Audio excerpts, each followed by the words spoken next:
Channel, Galaxy Girl greetings, students. I assume you are all ready to learn a great deal tonight? Yes? My, what bleary faces!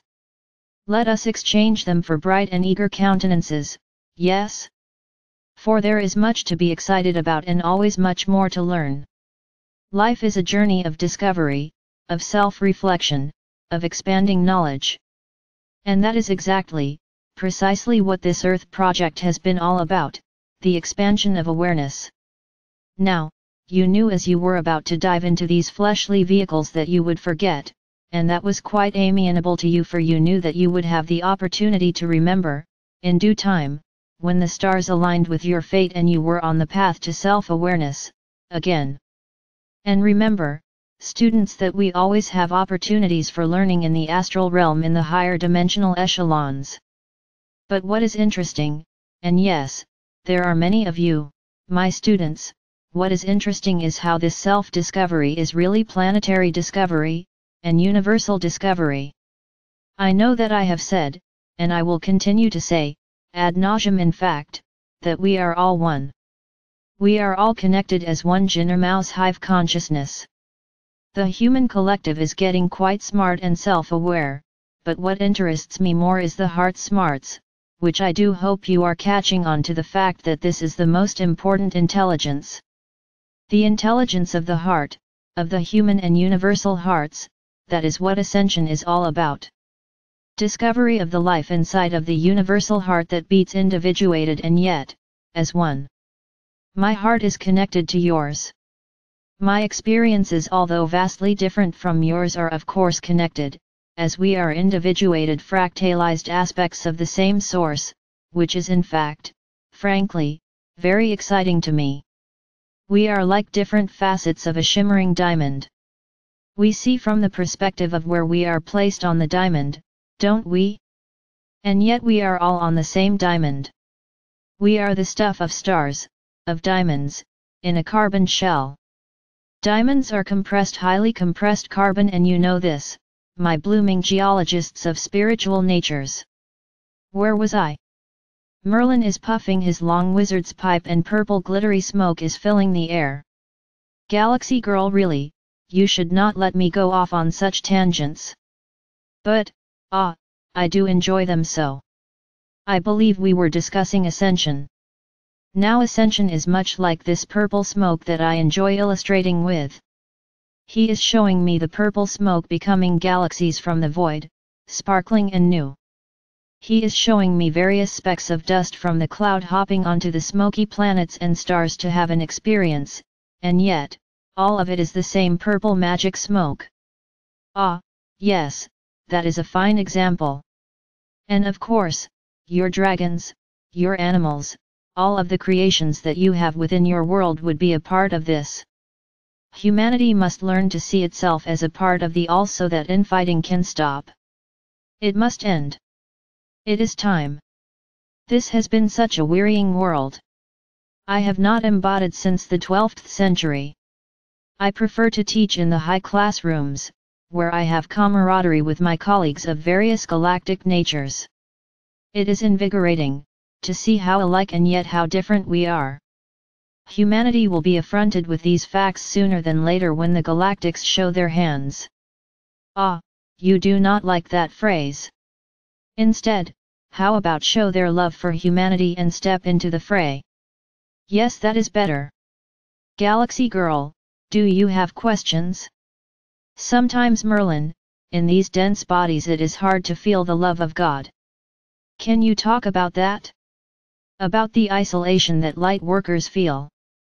Ah, yes, the question of loneliness, and feeling cut off. Well, dear, it is all of the same. It is the energy of separation, of loneliness. For look at all of these beautiful particles of glimmering purple smoke. How can each speck of dust within this giant cloud be lonely? They are side by side their other aspects.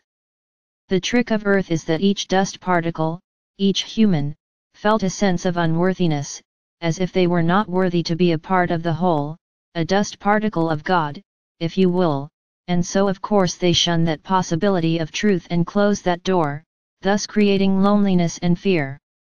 For if one is not worthy of the love of God, then is one only worthy of the lack of love of God? And that is a scary place indeed.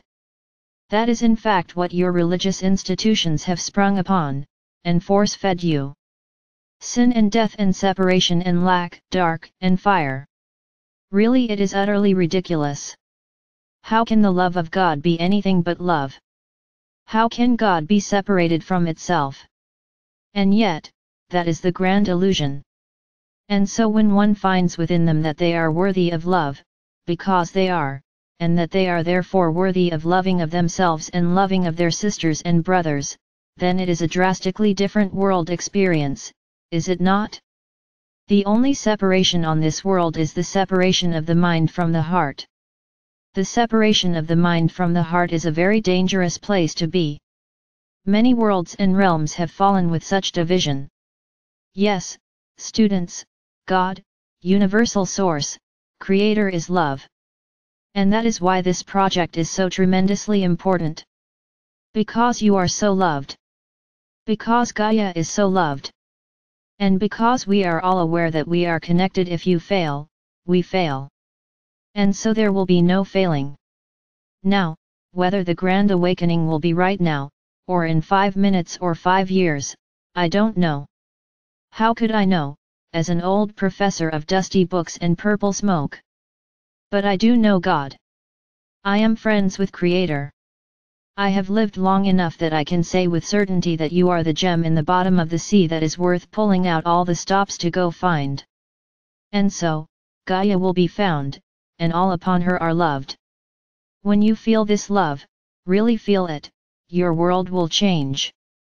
And it starts within. As an aspect of the cosmos, when you love yourselves you love the whole.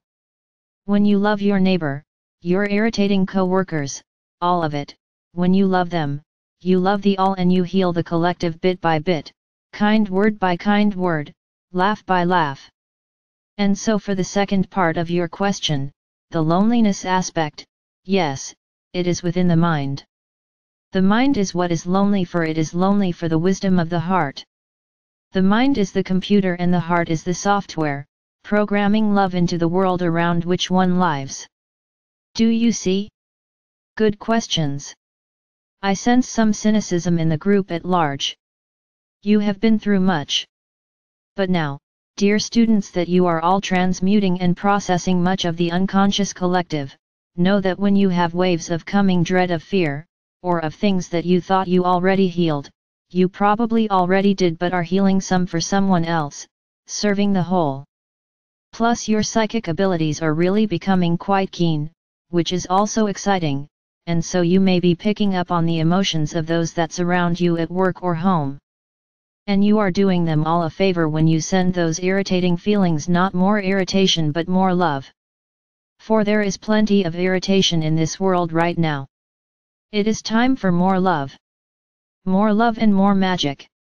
Are you not excited for teleportation? We practice tonight. In my office. When you are ready and nodding off, intend to come to my study for further lessons. Class dismissed.